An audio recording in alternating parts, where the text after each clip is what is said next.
Good afternoon. Thank you all for joining us, and thank you all watching on Book TV on C-SPAN, you teeming throngs of billions around the world. When they asked me to come here and interview Ben Mezrich, I jumped at the chance. Ben's one of my favorite people in the literary world. Of course, a lot of you know the films based on his books as well as his books. The Accidental Billionaires became The Social Network. Bringing Down the House became 21. And then you titled the book Sex on the Moon because you knew they'd never change that title for a film.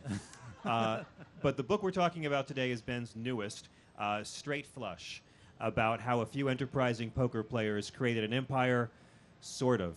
And I want to begin by just drawing your attention to, for my money, the greatest author jacket photo since Hemingway or Seuss of Ben right here. Seuss? Did you say Seuss? Yes. Yes. You look like someone that Rimbaud would have bought absinthe from in this picture.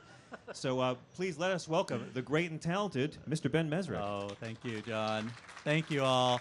Thank you all so much for coming. It's actually nice out, so for the moment anyways, we're not getting wet. I'm so excited that John is doing this with me. We actually hosted a television show once, which I don't think any of you watched, but it was called The World Series of Blackjack, and it was on GSN. And he was kind of the host, and I was the blackjack expert. And we sat in a booth at the Hilton Hotel in Vegas for a month, a few weeks. We spent a few weeks watching degenerates from around the world compete in high-stakes blackjack. Some of them, our cameras caught cheating. Right. And then we watched them do unsavory things in the casino lobby afterwards. And it was I got to know Ben very well because as much fun as I had hosting this unlikely show with him, they messed up the audio, and almost all of the audio from the entire tournament was lost. So Ben and I had to spend about 6 months going to Malibu every week and sitting in a tiny 4x4 booth, recreating the excitement of watching a year-old card game together. And I was already a fan of him as a writer. I came to respect him as a man and as a craftsman, right, and how he went about making extremely infectiously readable pieces of work. So it's a great honor to be here. And I guess I'll begin by asking, Ben, can you, for those who haven't read your book yet, who haven't read Straight Flush, can you give us an overview? Sure. And why this story drew you in? Sure. Well, Straight Flush is a story about a group of fraternity brothers from the University of Montana. These were kind of regular kids. Most of them were very poor. One of them was so poor that he sold a cow to buy his first car.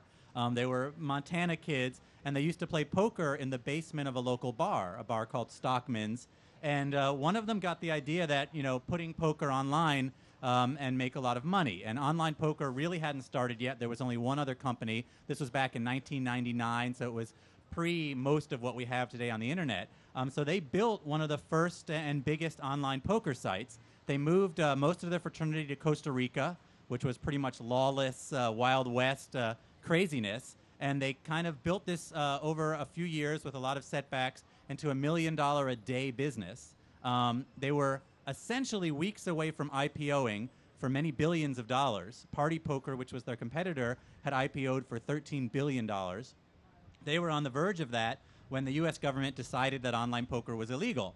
In 2006, a bill passed which was attached to a port terrorism bill, so nobody could vote against it, and it basically said that online poker would be considered illegal. These guys stayed in the business until 2011, so they didn't fold them, I guess is the way to put it. And in 2011, the Department of Justice raided all of these poker sites, and these guys are now facing 80-year indictments. One of them is living on the island of Antigua as a fugitive, although they know where he is, so he's not technically a fugitive. I guess he's hiding or staying there and not returning to the U.S. His younger brother, who's another main character, turned himself in and is doing 14 months in a federal prison. So it's a pretty wild story. It includes a cheating scandal in the middle where one of the insiders in the website turns out was cheating, seeing people's cards. So everybody who ever played online poker and was afraid that someone might be cheating, well, there was cheating going on. They ended up paying back the money to the people who had been cheated. But it's a pretty wild story. And I guess I was turned on by it because it felt like a blend of 21 and The Social Network. It was that was my next question. It really seemed like, when you take the backstory of an enterprising group of collegiates. Right. It was MIT, I believe, in 21, right? Right, 21 was MIT, yeah. And then how they made a lot of money, and then how in a certain way it all kind of went wrong. If you consider Zuckerberg and Facebook all going wrong, which the movie sure did. Right. But is that what drew you to it? That it was a good story? Like Yeah, when you, I mean, when it you was- decide to write a nonfiction book, what are your criteria to So devote a year to it? I get 20 to 30 pitches a week. In the last couple days, I've gotten about a dozen alone. And they're usually pretty crazy. They're usually not things I would write about. Pretty much every college kid who does something bad will email me. So I get every kind of scandal or scheme you could possibly imagine. Most of them are from prison. Some of them are just out of prison. But every now and then it's something pretty wild. And this one turned me on because it was about an industry I didn't know anything about that vanished in one day. I knew a lot of people who had played online poker. I knew Costa Rica was pretty wild and lawless, and so it would have the girls and the money and all the things that I like to write about. And it just intrigued me. These guys built something, huge, and had it all taken away. They were on the verge of being like a Mark Zuckerberg, and instead ended up going to prison or being fugitives. So all of that kind of blended together. But I do think of it as sort of a blend of 21 and Social Network. Now, when you commit to writing a book based on a certain story that turns you on, how extensive is your research process? How much digging do you do and interviewing do you do before you begin the narrative? Well, I spend about 6 months researching. Research for me is becoming a part of the story as much as I can. Getting on a plane and hanging out with the fugitives, or with 21, I was strapping money to my body and going to and from Vegas every weekend with the team. With Zuckerberg, I couldn't hang out with Zuckerberg, but I hung out with Eduardo and the Winklevi. You gotta love the Winklevi, right? I always, 6'5", identical twin Olympic rowers. They are perfect. Hollywood would have invented them if they did not already exist. But I try and get into the story.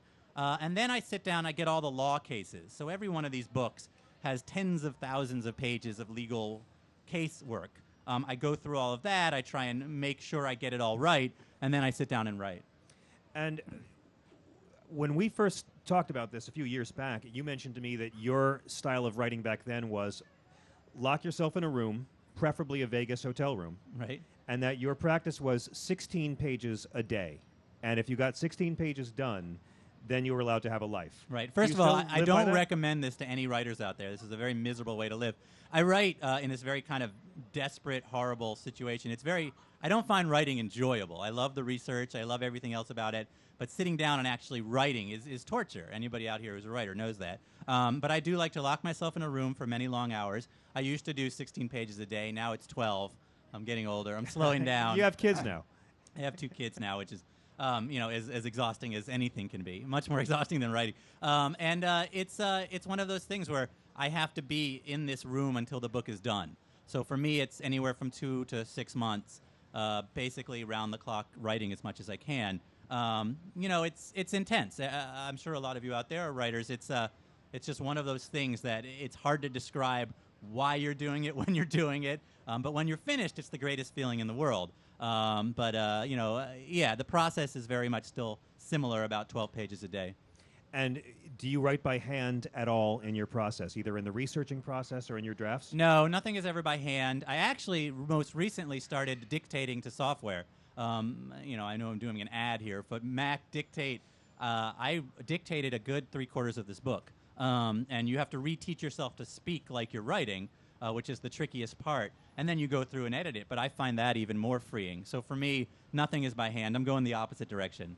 Do you work off an outline? I do. I feel like outlines are incredibly necessary. They're hateful. I mean, I don't know anybody who likes writing an outline, but if you don't have a good outline, your book just gets away from you. So I even outline to the point where I know the page number of every chapter before I write. So it's a very severe outline. Do all your books fit into a certain kind of story structure? Do you use a traditional 3-act structure or a 5-act structure? I do, and I get attacked for it a bit, but I write my nonfiction like a thriller. So when I sit down to write it, I have all of the plot points, I know what happened in the story, and then I essentially outline it as if it's a movie, and I write it that way. So you know when these big dramatic moments occur in your plot. Look, reality fits the thriller structure. All of us live these lives where we have obstacles, we fall in love, and then we die. that is the three-act structure.